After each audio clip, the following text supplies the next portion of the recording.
shamarree keenya takkas darbuun qabu xiqqaa fi guddaa bareedina qaamas tahee laafinsa qaamaa namoonni mushurraa tahuu barbaadan kana jechuun kiyya guddaas tahee xiqqaa qaama ofii qulqulleeffachuu fi bareechifachuu laafifachuu namni hin barbaanne assalaamu alaykum wa rahmatullaahi wa barakaatu asham harkafuuni oromoo koo guutu jirra jirtu amantiif kutaan osoo waliin qoodin bakka jiraattan isiniin jedha namni qaama ofii qulqulleeffachuu hin barbaanne akkasuma laafifachuu fi baay'ee akka miidhagaa ta'e asirratti namoonni tokko ilaalcha gadi aanummaa qabaachuu malanii kana jechuun qaama kiyya maalirraa qulqulleessa maaliif addeessa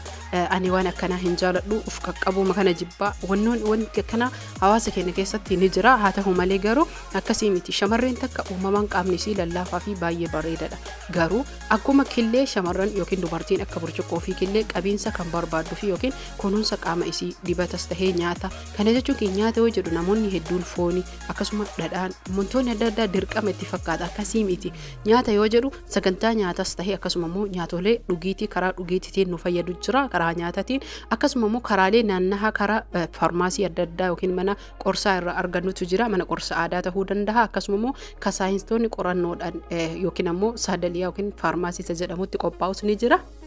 haa ta'u garuu har'a kan hin qabadhee dhufe kan alatti fayyadamnudha hedduu jechuudha hindoota uummata hindii biratti kan beekamee fi bakkuma gurraachate kamiyyuu addeessuu kan danda'udha akkasuma uummata morookoo birattis kan beekame yookiin morookoon akka aadaa isaaniitti kan fayyadamtudha jechuudha aadaa morookoo keessatti beekamaadha hammaan magribii yookiin ammoo tuyyuu akkamisiin jechuu danda'a mana shaaworii yookiin dhiqannaa magribii jedhamee kan lafa kaayame inni kun saamunaa isaaniiti saamunaa magribii kun hedduu kan turuu fi yookiin ammoo tuyyuu yeroo dheeraa kan turu hayyee saamunaa magribii yookiin ammoo tuyyuu morookoo hin arganne akkamitti qabaachuu dandeenya akkamitti bitachuu dandeenya warri jettan haaluma salphaa taheen manuma keenya keessatti akkamitti akka isa qopheeffannu anatu isinitti hima isin obsaan eega itti aansuun ammoo tuyyuu quncee loomiiti loomii kana bulleessinee xixiqqeessinee kukkunnee yookiin ammoo tuyyuu waan daakaniin hin daayinaa itti aansinee zayitii ejersaati zayitii ejersaa biyya keenya keessatti beekamaadhaan ni beeytanii itti aansuun hirdiidha hirdiillee yeroo hedduu hojjadhellee fiidelee jira. hubadhaa asirratti hordoftoota fi kabajamtoota kiyya hirdiin qaama keenya bakka gurraachate bobaa jalas kan gurraachate isin qulqulleessuufis addeessuuf bareechisuuf fuulaafis tahee qaama keenya hunda ilkaaniirra akkuma qorichooma dawooma qabdu faayidaa guddaa kan qabduu fi isiniin jedha zayitiin ejersaallee biyya keessatti ni beeytanii qoricha ajaa'ibaati qaama keenya baarilee maalii namoonni qaamni keessan sababoota adda addaatiin isin jalaa babarrate haaluma salphaa tahee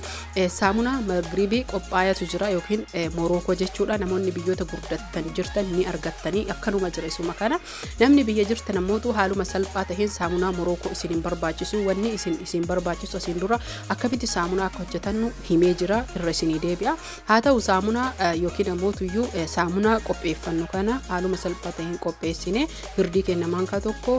loomii maankaa 2 hanga 3 kan kukkutanne kanatti goone ergasii zayitii ejersaa itti goonaa jechuudha. namootiin zayitii ejersaa argachuu hin dandeenye zayitii loozii itti godhuu ni dandeettanii jechuudha zayitii loozii kan qaamaa tahuu kan rifeensaa ta'utu jira waliin gahanna jechuudha erga haala kanaan waliin gahannee jennee qaama keenya shaaworii fudhannee erga dhiqannee geessine ittiin qaama keenya bishaan ofirraa cufnee daqiiqaa 5 yookiin masaaja yookiin itti riina jechuudha isa kana hubadhaa amma sirriitti qaama keenya erga itti riinellee daqiiqaa 5 yoo itti riine daqiiqaa 15 ofirra tursiisne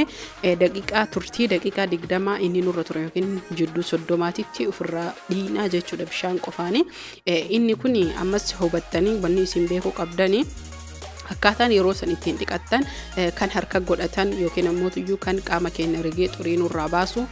karaalee adda addaati fi akkasuma ammoo tuyyuu wantoolee adda addaatiin qaama keessa riidanii dhiqachuu ni dandeettani namoonni barbaadan fakkeenyaaf gurraacha sitti argitan kun harkaa akka harkaati carqiidha garuu jajjabaatadha keessa harka kiyya kaayee yoo rigeeni jedhu qaama kiyya hedduu xurii tokkollee namarratti hambisu jechuu saamuu namaanuyyuu kana qofa osoo hin tahiin karaalee adda addaatiin faarmaasiin jira mana qorsaa suuqa wanuma hunda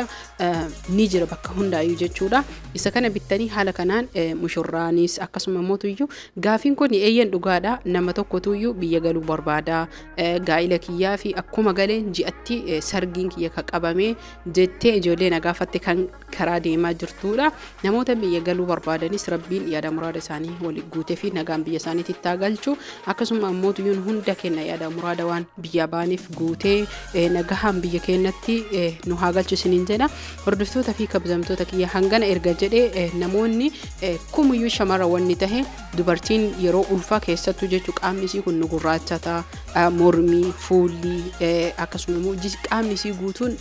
fuulli isii maadiyaati illee ni baasa. Sababni isaa maali jechuun keessaniin ooluu yeroo ulfaasanii keessattuu biyya oowwaa yoo tahe qaamni isii oowwanii dadhabaa hormoonii jijjiirama hormoonii isiiti qaamni isii akka sirriitti gurraachatuu fi mormii jallis tahee fuulli maadiyaatii baasuuni rakkoolee adda addaattu nama qunnama jechuudha. Kanaaf haa ta'u haala kanaan ofirraa qulqulleessuu yogguu deettee kaatee gaafa qaama dhiqattu karaa kanaan yoo fayyadamtee jette baatii takka keessattuu shamarran deettee jette ofirraa balleessuu ni dandeetti. Obboleettiin tiyata heerumaaf baatiin takkitti naafe jettutuun torbaanitti al lama karaa kanaan fayyadami qaama kan kee ammootuyyuu galgala yeroo raftu zayitii loozitii fi zayitii zayituuna walitti dabalii dibadhu yookiin itti sukkuumadhu siin jedha. Maallaqa warroota mana yaalaa dhaqee liizarii adda addaa qaama isaanii jechuudha wantoota adda addaa fayyadaman maallaqa guddaa isa caalaa isin fayyada baay'ee isinii addeessaa. Shamarran keenya kan sababa oowwaa keessattuu jechuudha yeroo marsaa laguu nama dhufu sababa adda addaatiif kofni keessan lama lukni isin gugurraachatu jilba tahee aangu bakka hunda hidda kenna hunda bakka inni nu gurraachate yoo itti riine itti fayyadamne nu addeessuu danda'a. Maadiyaati yoo balleessaa jechuun keessa waan hin oolu ni balleessaa dhibbarraa dhibbatti akkuma silitti mee jedhe maadiyaati namoonni hedduun fuula isaan rakkataa jira. Keessatti jalqaba qaama keenya eegumsa goonee maadiyaatiif keessi barbaachisaadha. Keessa sirritti nyaatolee keenya eeggachuu dandeenya hirriba keenya bishaan gahaa dhuguu fi wantoota hedduudha maadiyaati irratti guyyaa tokko inshallah viidiyoo akkamitti akka ofirraa balleessuu dandeenyu dhibbarraa dhibbatti kan qabadhee isinii dhufu dibata qofa osoo hin tahin nyaataa fi dhugaatiilee ni ilaallata. Maadiyaatiin boqonnaa fi hirriba gahaas ni ilaallata. Kanaaf hundaa qabadhee guyyaa tokko isinii dhufa. Haa ta'u haala kanaan fayyadamtanii qaama keessan dubarri heerumaaf qophooyte dubartiin deettee jette torbaanitti al tokko mana kee keessatti yoo fayyadamtee jette namni shamarran mee qaama ofii bareechifachuun feene laafifachuun feene ni jirtani abadan hin jirtan. Ana akka dhuunfaa kiyyaatti dubartiin miidhaga jaalatti jechuun tatolfatteen beeynellee tolfachuu barbaaddi garuu tolfachaa ollaaltu malee tolfachuu barbaaddi. Kanaaf akkuma Oromoon keenya jedhisanii bareedina naa kenni mooyaa ollarraa baradhaa isinii galee. Kanaaf akkas jechuudha dubartiin hedduu bareeduu fi akkasuma immoo qaamni isii lallaafuu ni barbaaddi. Yoo shamarree bareedduu takka argite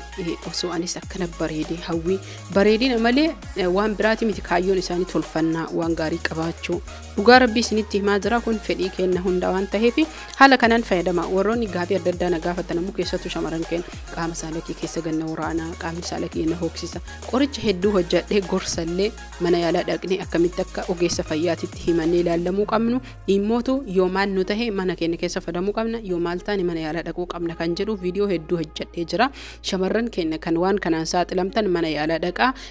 mana yaalaa ogeessa fayyaa irra ilaallama booddeessanii immootu qulqullinaafis tahe